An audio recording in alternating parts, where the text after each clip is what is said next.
PM Modi के बयान पर अखिलेश यादव ने पलटवार किया है। पहले चरण के बाद रुझान आने शुरू हो गए हैं। यह हार का शुरुआती लक्षण है, यह कहना अखिलेश यादव का। ऐसी भाषा से लोकतंत्र कमजोर होता है। ये हार का रुझान है। मैंने इसीलिए कहा कि इलेक्शन खत्म होने के बाद चुनावी परिणाम के रुझान आते हैं, लेकिन ये तो चुनाव का पहला चरण खत्म हुआ है, उसी में रुझान आने लगे हैं। ये भाषा का इस्तेमाल करना, इस तरह की बात करना हमारे लोकतंत्र को कमजोर करता है। हार नहीं रहे, हार चुके हैं।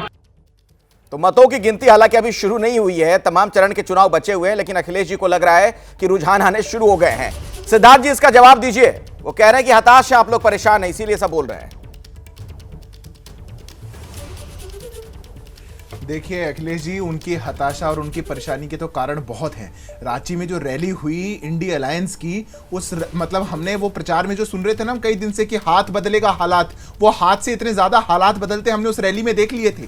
ये जिनके आपस में इतनी ज्यादा आपस में लड़ाई हो, आपस में एक दूसरे के खून के प्यासे हो रखे हो, कहीं कोऑर्डिनेशन नहीं हो पा रहा, कहीं पे ऐसा एक अलायंस बन चुका है जो एक दूसरे को जानता है, सब एक दूसरे को जानते हैं, ये भी भ्रष्टाचारी, मैं भी भ्रष्टाचारी, हम दोनों चोरी करने के लिए यहां पहुंचे, इसकी ज्यादा सीट ना आ जाए क्योंकि ये प्रधानमंत्री की दावेदारी ना करते। अरे देश को कहां लेकर के जाएंगे? हमारे यहां क्लियर विजन है। हम 2047 की बात कर रहे हैं, थर्ड लार्जेस्ट इकोनॉमी की बात कर रहे हैं, देश को प्रगतिशील बनाने की बात कर रहे हैं, गरीबी हटाने की बात कर रहे हैं। हम अपना ट्रैक रिकॉर्ड लोगों के सामने रख रहे हैं और एक मजबूत नेतृत्व लोगों के सामने रख रहे हैं। हम एक ऐसा नेतृत्व रख रहे हैं जिसको पूरी दुनिया देख रहा है। कहां से हताशा होगी? हमारा वोटर, हमारी देश की जनता भरपूर समर्थन हमको दे रही है, इसीलिए हम कॉन्फिडेंस से कह रहे हैं कि 400 पार होगा। और एक की तो शुरुआत भी हमने कर दी है। चरण सिंह साबरा जी 399 बाकी। हाँ, वो कह रहे हैं कि एक शुरुआत भी हो गई है, निर्विरोध उनके एक जीत भी गए हैं। और दूसरी बात ये कह रहे हैं कि कहां से हताशा होगी। मैं तो कह रहा हूं, मतलब सिद्धार्थ जी कह रहे हैं कि अब की बार 400 पार।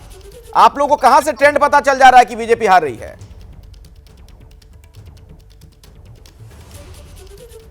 नहीं, ये हताश हो ना हो, जनता तो हताश है। आज जनता महंगाई की मार सह रही है, बेरोजगारी की मार सह रही है, आर्थिक विषमता की मार सह रही है। और ये बात कर रहे थे कुछ वक्फ बोर्ड की प्रॉपर्टी की, तो मैं इनको भी पूछना चाहता हूं कि पिछले 10 वर्षों में नरेंद्र मोदी जी ने अपने पूंजीपति मित्रों को कितनी नवरत्न कंपनियां बेची हैं, इसका भी लिस्ट निकाल करके जरा दर्शकों के सामने रख दीजिए। बता दीजिए कितनी नवरत्न कंपनियां जो है औने पौने दाम पर गई हैं। और फिर आप मंगलसूत्र की बात करते हैं, क्या नरेंद्र मोदी जी ने उन महिलाओं के, उन विधवाओं के मंगलसूत्र गिने हैं जो नोटबंदी के समय विधवा हुई, जो कोविड के समय विधवा हुई? क्या उनके मंगलसूत्र गिने हैं? क्या उन विधवाओं के मंगलसूत्र गिने हैं? जो 700 किसान हमारे मृत्यु हुई उनकी, 1 साल तक आंदोलन चलता रहा, या लखीमपुर खीरी के अंदर जो किसानों की मृत्यु हुई, उनकी विधवाओं के मंगलसूत्र आपने गिने हैं? मंगलसूत्र की बात करते सरासर झूठी बात करते। दरअसल सवाल यही है कि पहला जो फेस हुआ है उसके बाद में भारतीय जनता पार्टी को ऑक्सीजन की जरूरत है, और वो ऑक्सीजन हिंदू मुसलमान की और ध्रुवीकरण की ऑक्सीजन लेना चाहती हैं। लेकिन सेकंड फेस होने के बाद में भारतीय जनता पार्टी निश्चित। लेकिन एक सवाल यहां से साबरा साहब ये भी है, इसका जवाब मैं प्रदीप जी से लेना चाहता हूं कि बार बार कांग्रेस जो जाति की बात कर रही है, जातीय सर्वे की बात कर रही है, प्रदीप जी कहीं इसी का जवाब तो बीजेपी नहीं दे रही है जो धर्म का कार्ड खोलकर खेला जा रहा है? देखिए, तुष्टीकरण का आरोप कांग्रेस पर नया नहीं, उसके लिए समर्थन में, उसको बचाव में कोई भी बौद्धिक तर्क दिया जाए, वो प्रमाणित हुआ जिस दिन शाहबानों के मामले में सुप्रीम कोर्ट के फैसले को राजीव गांधी की सरकार ने संसद के प्रस्ताव के जरिए उसको पलटा। उस दिन मौलानाओं के दबाव में, मुस्लिम मौलानाओं के दबाव में उस फैसले को सुप्रीम कोर्ट के बदला गया। और उसके बाद जो आरोप देखिए, राजनीति में सब कुछ सच नहीं होता, ये मैं मानता हूं, लेकिन परसेप्शन जो है वो बहुत मैटर करता है। ये परसेप्शन बन गया है, खासतौर से मनमोहन सिंह का जो बयान आया उसने उसको और पुष्ट किया, उस परसेप्शन को। कांग्रेस मनमोहन सिंह के बयान का कोई वाजिब स्पष्टीकरण इतने सालों में नहीं दे पाई, तो इसलिए जो है वो परसेप्शन, वो धारणा और पुष्ट होती गई। अब ये सही है गलत है इस पर बहस हो सकती है, लेकिन ये धारणा बनी हुई है कि कांग्रेस मुस्लिम तुष्टीकरण करती है, और उसके मैनिफेस्टो से जो बातें निकालकर बीजेपी बोल रही है, उसी धारणा को और पुष्ट करने की कोशिश कर रही है।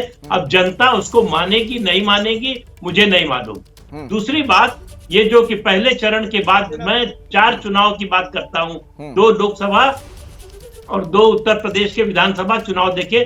पहले चरण के बाद ये हवा चलती है कि बीजेपी हार गई, साफ हो गई।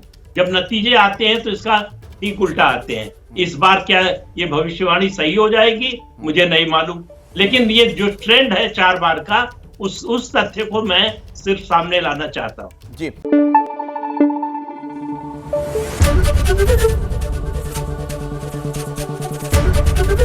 एबीपी न्यूज आपको रखे आगे।